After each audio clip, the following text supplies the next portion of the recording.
The mystery of Enoch, the man who walked with God. Have you ever read a single verse in the Bible that stopped you in your tracks? A verse so simple yet so powerful that it feels like a doorway into a much bigger story?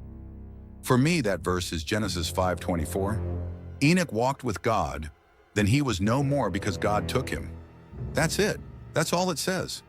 But those few words open up one of the most mysterious and fascinating stories in all of Scripture. Who was Enoch? Why did God take him without letting him die? And why does this man, mentioned so briefly, carry such weight in biblical prophecy? Today I want to tell you his story, not just the Sunday school version. I want to take you back before Noah's Ark, back before Abraham, back to a time when the world was young, wild, and filled with secrets we can barely imagine. So sit back, let's walk with Enoch. A different kind of man. Picture this, the world is only a few generations old. Adam and Eve's children have spread across the land, building families and cities. Life is simple, yet humanity is already falling into rebellion. And in the middle of this growing darkness, there's a man named Enoch. Genesis tells us he was the 7th generation from Adam. In Jewish tradition, the number 7 symbolizes perfection and completion. Enoch's place in the family line is no coincidence. His life would be a testimony of God's perfect plan. He lived 365 years, and yes, that's a short life compared to others in his family, who lived 700, 800, even 900 years. But the reason Enoch's life was shorter wasn't because of sickness or judgment. It was because God had something extraordinary in store. The man who never died, Genesis, doesn't say much. It simply breaks the pattern of the genealogy. Over and over it says, so-and-so lived this many years, and then he died. But when it comes to Enoch, there's no mention of death. Instead it says, Enoch walked with God, then he was no more because God took him. Imagine that. One day Enoch is there, living, walking, breathing, and the next moment he's gone. No funeral, no grave, just gone. Hebrews 11:5 sheds a little more light. By faith Enoch was taken from this life, so that he did not experience death. He could not be found because God had taken him away. For before he was taken, he was commended as one who pleased God. Enoch's story is one of only 2 in the entire Bible where a person never tasted death. The other is Elijah, who was carried into heaven by a whirlwind in a chariot of fire. Enoch was not just a righteous man, he was a man so close to God that heaven reached down and claimed him. What does walking with God mean? It's easy to skip past that phrase. Enoch walked with God. But this is key to understanding his life. The Hebrew word here paints a picture of deep intimacy and ongoing fellowship. This wasn't a casual belief in God or a once-a-week religious practice. This was daily closeness. Imagine walking side by side with God, talking with him, listening to his heart, being led step by step. In a world that was quickly turning away from God, Enoch lived differently. He wasn't caught up in the corruption of his time. He wasn't distracted by the violence and pride that filled the earth. He stayed close to the Lord, and that closeness marked him for eternity. Enoch, the first prophet of the end times. Now here's something that blew my mind when I first saw it. Jude 1:14-15 tells us that Enoch was a prophet. It says, Enoch, the 7th from Adam, prophesied about them. See, the Lord is coming with thousands upon thousands of his holy ones to judge. Everyone, do you realize what this means? Thousands of years before Christ, thousands of years before the church, before Israel, before Moses even wrote the law, Enoch was preaching about the second coming of Jesus. Let that sink in. In a time when humanity was still new, Enoch was already warning the world of a day when the Lord himself would come with his armies to bring judgment and justice. He saw the end from the beginning. The world before the flood. To understand Enoch's calling, we need to see the world he lived in. Genesis 6 paints a chilling picture. The sons of God saw that the daughters of humans were beautiful, and they married any of them they chose.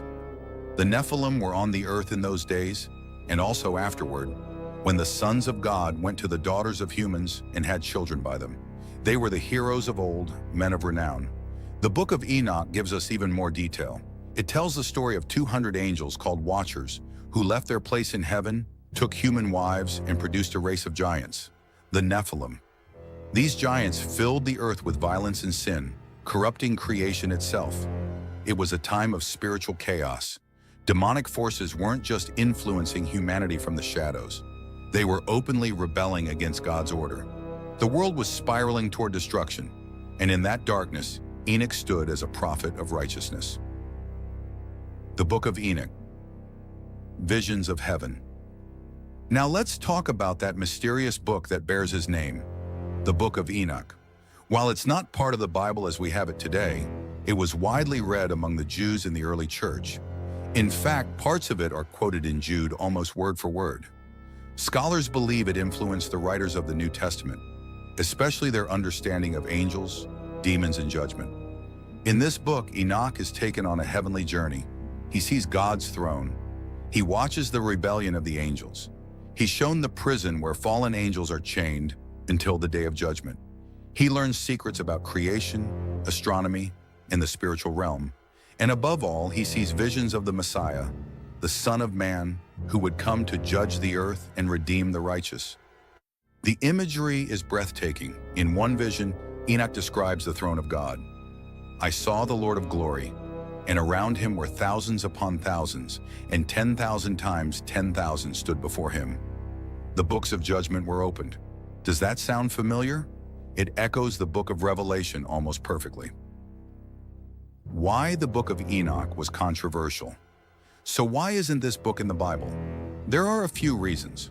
First, while it was highly respected, not all Jewish communities agreed it was inspired scripture.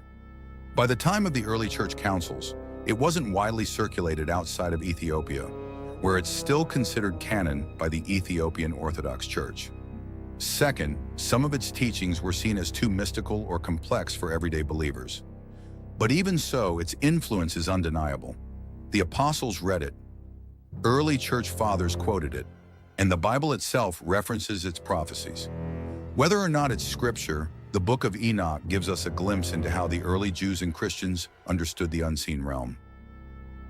Enoch and us, a prophetic picture. Now here's where it gets really personal. Enoch's life isn't just an interesting Bible trivia fact. It's a prophetic picture for us today. Think about it. Enoch lived in a world filled with evil, just like ours. He walked with God when few others did. And one day he was caught up to heaven without tasting death. Does that sound familiar?